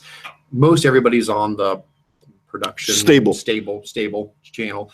If you go to beta, then you get things like 6 weeks ahead of time. And there's also Canary, which is like the alpha one. Yeah, so that's alpha. It's way out there. It's and then there's the sloth version for the people that freeze their Chromebook and don't let them update. Well, yeah, and I know we have a lot of tech coordinators out there that's a big deal for them, because as we've changed requirements for the air testing, that's been a problem. All right. So hopefully that gives you a little bit of information. Now, Anthony also wrote some of that up in the agenda for today. So there's information there typed up from what he shared as well. Let's see. There is a question here that I don't see any answer for yet. It says, what are folks doing about tablets in management now that Google has changed that program? That is a good question. I do not have an answer for you, but I would absolutely encourage anybody else who's watching who has picked a program to use in place of that to share it. Here's what they're saying. Basically, it used to be that you could manage Android tablets from what was basically Google Play for Education. You could go in and you could push out Android apps to your tablets. That was something they did discontinue the management of that a while back now. And they said one of the reasons they did was that there were so many other options out there for being able to manage tablets that they wanted to just leave that to third parties.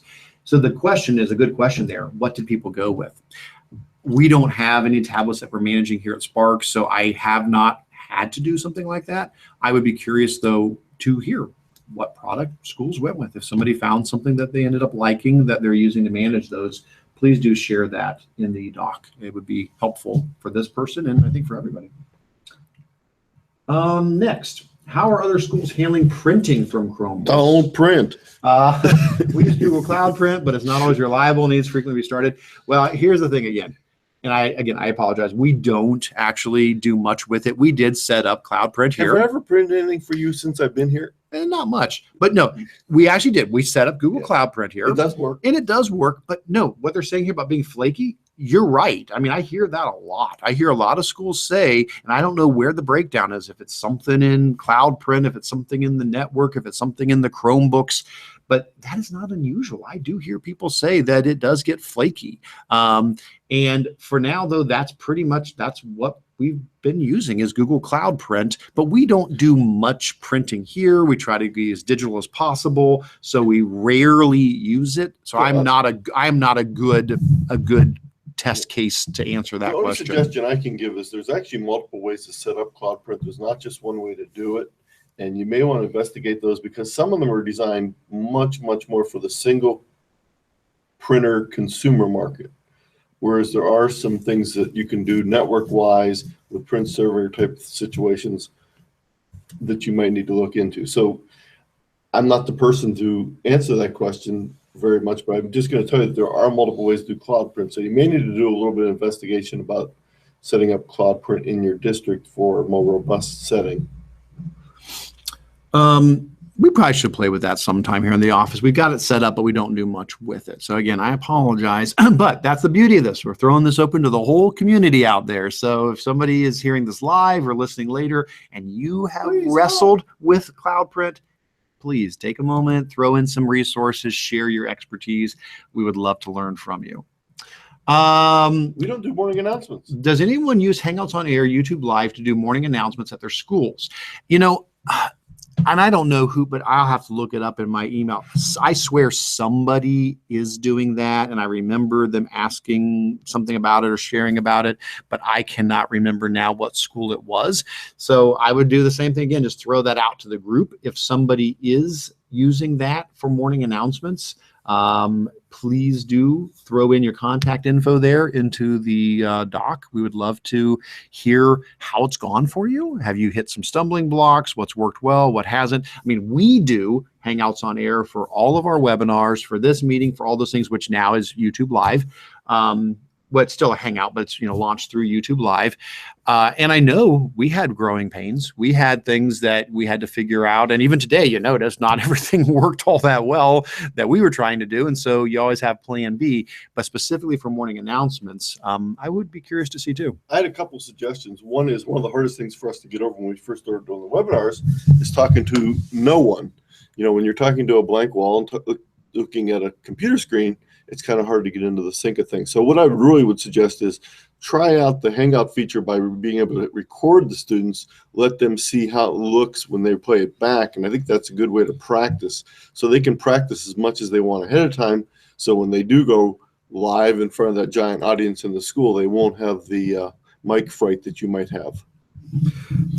I would say when it comes to something like morning announcements, basically, if I'm just kind of scratching my head and thinking about this, if I used Hangouts on Air through YouTube Live, the only drawback I can think of would be you would have a different URL every day for the live stream, because that's how Hangouts on Air works. You get a unique, well, now it's a YouTube URL. You get a unique YouTube URL for every time you do a Hangout on Air.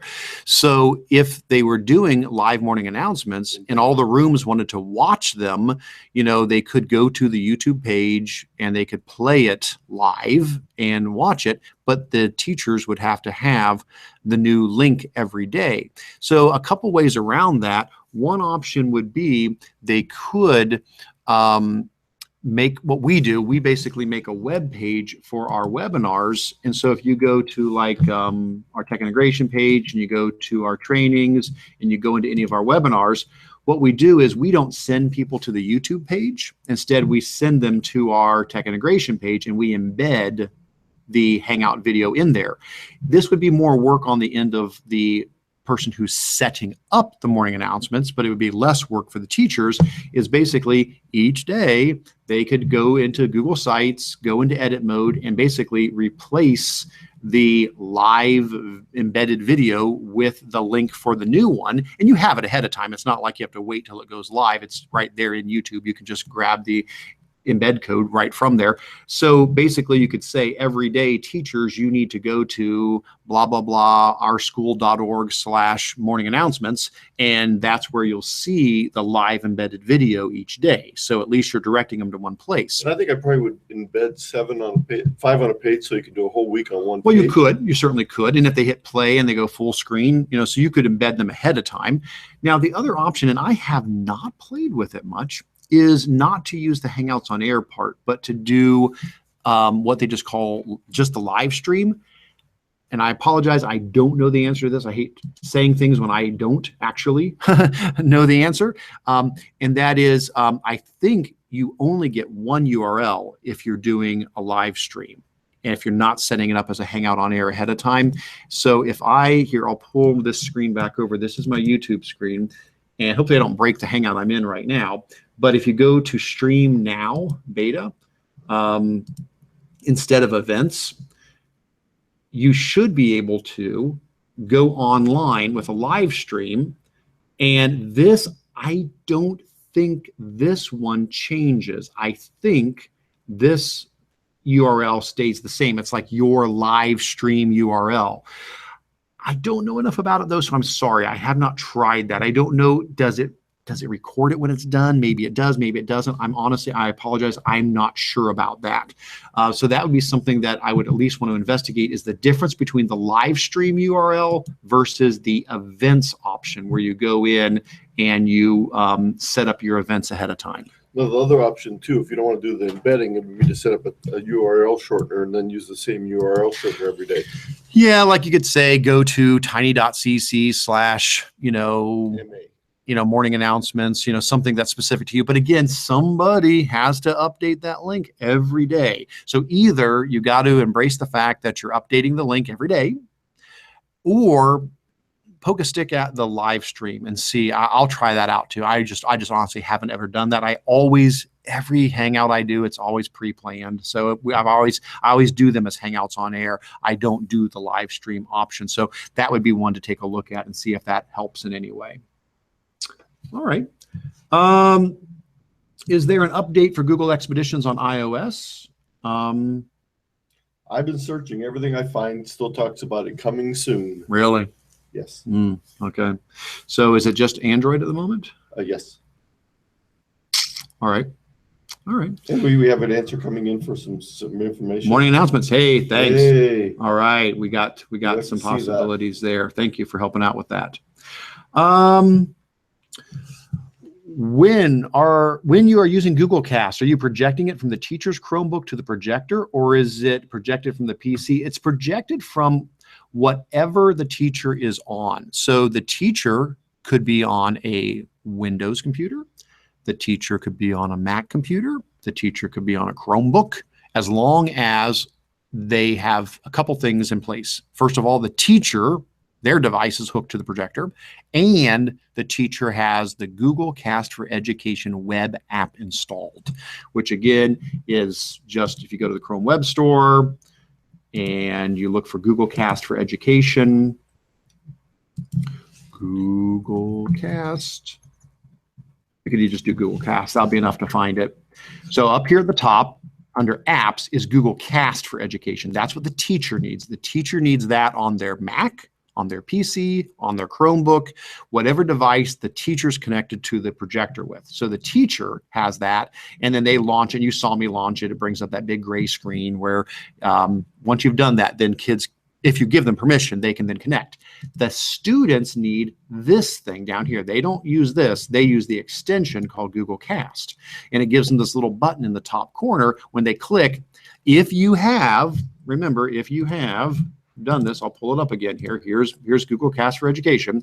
If you launch the app and you go to the share button, you say who's allowed to connect to you. People cannot just force their way in and project on your screen. You have to come down here and add their classroom, or add their email address, or add the Google group for them. And then you decide whether they can present automatically or if they can ask to present.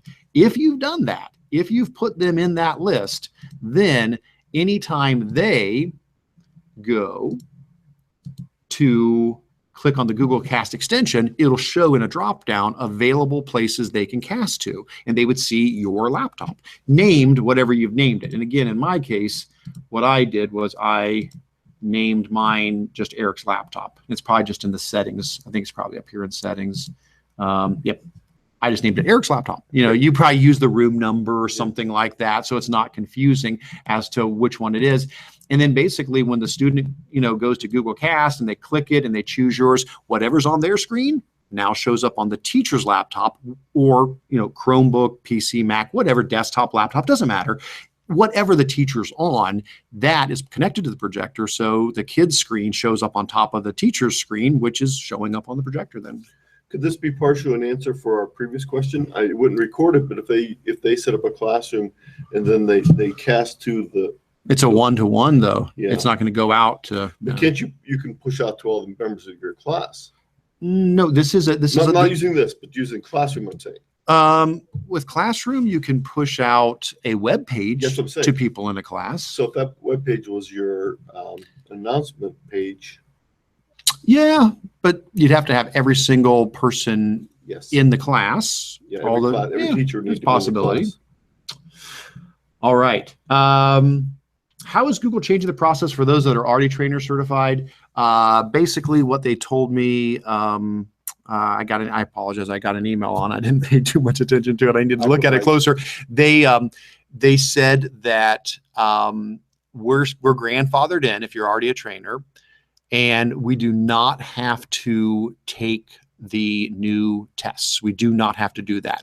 We simply, if you're a trainer already, you just keep doing what you're already doing, which is 12 trainings a year, contributing to the community, and indicating each year that, yes, you want to remain a trainer. There's an email they send out each year just saying, do you still want to be in the program? If you're a trainer, you do not have to take the test. Having said that, In the email, again, I apologize. I read it real quick when it came in. I really should have read it closer. I do remember them saying they encourage you to go through the training materials because, you know, as a trainer, it probably is to your benefit to be familiar with what other trainers are seeing. I know I'm going to, because we do a lot of boot camps here. We're probably going to do a trainer boot camp, you know, and so I'm going to have to go through all the lessons and the whole thing. I want to push myself through that whole process again as well to make sure I'm comfortable with it. But no, existing trainers do not have to go through the new process. I will leave that blank and let you fill that in detail. So if someone comes back to this, they'll be able to see your email, all the details from your email. Yeah. All right. Any idea on when the new sites will be released to all? We missed the opportunity to be in the early group. Anyone using the new sites feedback? From what I see, it looks so much easier. I don't have any new update on to when it's going to become something new. Basically, if you go into Drive on our apps account here, we have access to it. So if I come here to, whoops, new button, new sites, there it is, new Google Sites. We did get in the early access, you know, beta access to it. I would agree with your statement that it does look easy, and it is. I agree, it is easy to use. It is friendly. It's drag and drop, a lot more modern.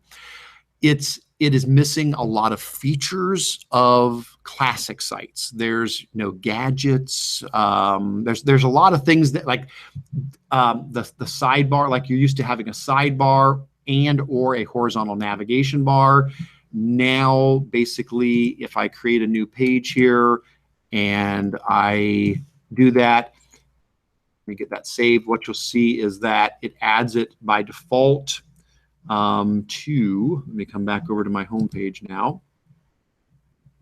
It adds it up here in the top, and so you start getting home, test, calendar, whatever across the top. If you don't like it being across the top, you can switch to a side navigation, but you can't do both. So it's either, you know, going to be, hey, come on, side navigation. Hello, did it do it? Yeah, it must have. I just am not seeing it at the moment. Oh, there it is. Sorry. So there's the side navigation. So now you get side navigation, or if you don't want side navigation, you get top navigation. Well, the thing is, I know a lot of sites that use both the horizontal and the side. Not only that, all the side lets you do in the top, it just lets you have links. It doesn't let you do all the things we currently do in a lot of those, where you've got other things embedded in the side. You've got, you know, I don't know, pictures. You've got a countdown timer. You've got, you know, other links to things you want to put in there. I think it's nice. I like the new sites. I think it's attractive. I think it's easy to use, but I haven't seen anything new develop in it since the beta came out. And I believe there is still a lot that they need to develop, because they've claimed that when the new sites eventually becomes public for everybody to use, they will guarantee at least 1 year that the old classic sites will still work, at the end of which, or sometimes during which, they have promised that they will have a conversion option to take the classic sites and turn them into the new sites.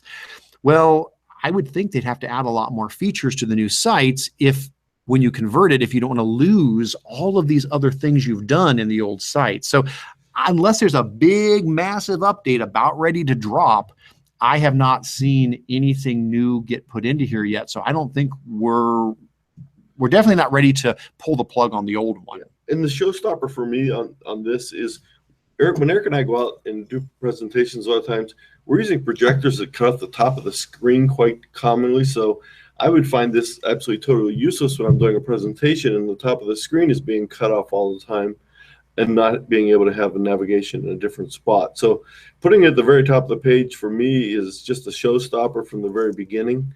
That's a piece of real estate that's always hard to guarantee is going to be there.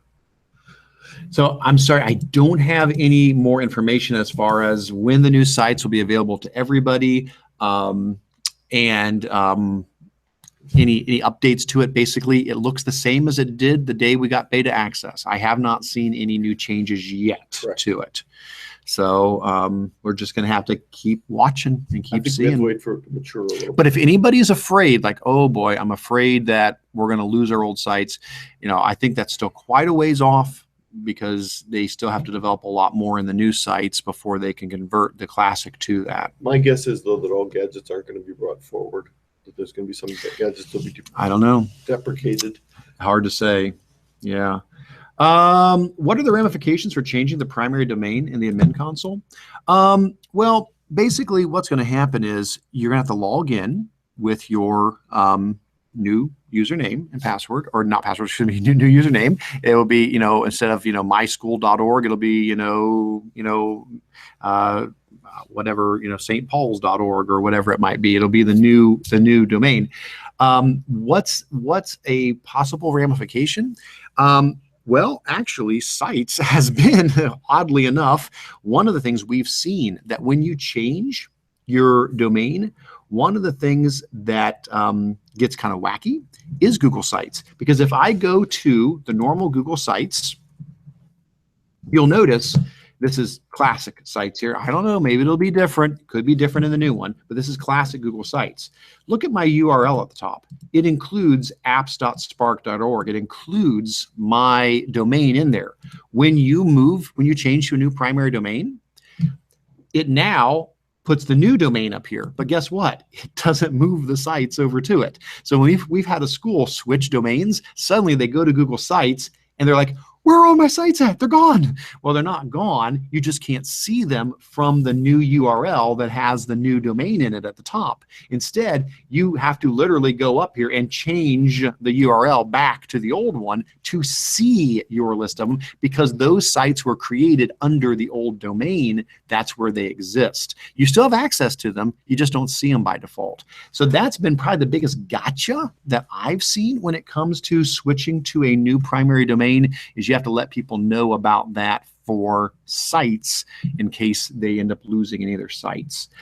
If you do go to that article, though, they've got a lot of good stuff in there. If you go back up to the article on changing primary domain, go ahead and follow that article, and then go to, there's links in here that really tell you more about it. So like before you change your primary domain. So it gives you like things to consider about, what might happen, known issues when changing your primary domain, general considerations for changing your primary domain. So, and there it is, their sites. Well, there they got it. It's right there in there. That's the big one I've seen. That's usually what people get caught by when they see, when they can't find their sites anymore. So, absolutely, before you do something like that, just follow the links in that article at the bottom for more information, and it will give you some good things to consider before you go ahead and make a change like that. Sites is the one, though, that I've always seen schools get caught by if they haven't thought about that with it. All right, so we are just about done. Let's see. Anything else here? And we actually are going over time just by a couple of minutes. I apologize. We always try to wrap up within 2 hours. So we are just about done here. So the last couple of things we'll say real quick, show and tell. Somebody has shared that we are using Google Classroom to provide a continuous platform for staff PD. This allows staff that is absent to see sessions, provides a way to review previous sessions, creates a forum for staff to ask and answer questions. I'm not sure who shared that, but I want to say that is a great idea. And we actually have seen several schools starting to use Classroom, not just for students, but for teachers. And we're going to be doing something with one of our local districts on the exact same thing, using Classroom as the glue that holds together all of the PD sessions that are going to be coming up from one of our local districts. And I've even seen places where they've not started using Classroom with the students, and they've started using it with the staff to get comfortable with it before they start using it with the students. So that's a great idea. The other one's great also, the fact that they're... The next one, our 5th grade elementary teachers, 5 of them, are sharing one Google Classroom to push out morning work to all 5th grade students. They take turns planning the morning work, and it has eliminated all morning work on paper, and they each only have to plan one time every 5 weeks. Work smarter, not harder. Love it. That's a great thing. Don't forget, in Classroom, you can invite teachers to co-teach with you. And that's kind of the big key here that's happening there. If I go into Google Classroom and I open up one of my classes, and if I go to the About tab, in the About tab, there's an Invite Teacher button. And so, yes, you can have co-teachers inside a classroom, and those co-teachers are able to push out to all of the classes they're a co-teacher of, assignments, announcements, questions. So that's great to hear that they are using the co-teacher feature to push things out to all the kids and work smarter, not harder. I love it. That's great. Well, Anthony, I'm going to let you chat real quick about your search tidbit for this month, and then we're going to wrap this thing up. So I'm going to let you do the screen for right now, right. then you're going to flip it over to me. Please go ahead. Be careful that we don't unplug that. Yep. Okay. Well, got two things for you. The first one's very quick, and that's something that you may have used before. It's an extension called Google Similar Pages. And I took in a little screenshot there to show you how it works. Basically, you install the extension, and once you have the extension installed, it basically lets you click on that when you're on a page, and it tries to find pages that are related. Now, occasionally it won't, but it seems to find half dozen pages pretty much everywhere I go. I did have one site the other day that said nothing was similar to this. I guess it was a very unique page. But that's just a quick little thing. It's a Google-sponsored one. Now, when you're dealing with any type of search extension, be very careful to make sure who's putting it out, because sometimes what they are is basically ways to feed you advertisements. Some of you may have made a mistake with that. That company that starts with a Y came out with a search tool a little while ago, and it basically took over your browser. It sounded good until you clicked on it, and it changed everything. So please be very careful about who you choose as your searching tool within your browser. The second section I have is hopefully something we can switch over to if Eric can get me on stream here with the one. Let's see. Let's see if we can pull you up. All right, let me switch over to you. The searching one. Oh. Looks like we're still having trouble getting you up on the screen. Can you get the other screen, the one I'm sharing? Oh, there we go. That may be you. Oh, no. No, other one. Let's see. There we go. Let's give it a moment and see if it comes through, though. Are you showing up yet? Well, there you are. Yeah, we have a little bit of a delay today. All right. So hopefully, there we go. Okay, you're set. Okay, the second one is just a reminder that I maintain a little website, and this little website, Eric was nice enough to give it a name. He said, well, there's a bunch of stuff there, like a hoarder, so it became the Web Resource Hoarder site. And the section I want to focus on today is the searching section. By the way, I've updated almost every page on the site over the summer. Of course, I've taken nothing away, just added more stuff. But on the searching page, there's a whole section now on different types of different sources of Google coursework or training on searching that's available. And then as you go down further, you'll see that I have a variety of links for searching. At the very bottom, I maintain a list of website searching tools. Some of them are search engines, some are other types of searching tools, and I've categorized them by a variety of things. There's currently 248 on the list. I noticed one went dead yesterday, so I have to remove it. But some very specialized searches. So if you're only searching with one tool, even though it's a great tool, some things are out there that you might be able to find using some of these alternative search tools. Get out of your rut a little bit. But again, the main thing I want to show you on this page is the variety of links here to help you and your students learn how to be better searchers. So that's where I'm going to end for today. All right. And I'm going to turn it back over to Eric. And I will wrap this up really quick because I'm sorry we did go over a little bit there today. So let's go ahead and let me get back to sharing my screen here. All right. So as we wrap up, thank you guys so much for being with us here today and for all the great questions and the great suggestions. Keep in mind that we try to do these about once a month, And if you would like to actually be part of the Hangout rather than just typing in the doc, you can always let me know ahead of time. There's my email address, ericcurts@gmail.com. You can always put that at the top of the agenda. You can always contact me ahead of time, and we'd love to pull you into the Hangout and let you share a resource or talk about what your school is doing, present something. Absolutely be happy to. Love to have folks join us in the Hangout. If you're camera shy and don't want to, that's fine too. You can always just put things in the show and tell, and we'll be glad to pass those along and share those. And I would definitely be on the road next month somewhere. Next month, it's a real good chance we may be doing this from this conference here, the East Central Ohio ESC conference, because that happens to be the third Friday of the month. And or it's the second, but the third was already blocked with something else. So it was going to be the second Friday of the month. So I'm thinking we may be doing the Google user group at the East Central Ohio PD conference. We may be finding a room there to run it from. So we may be doing it at that.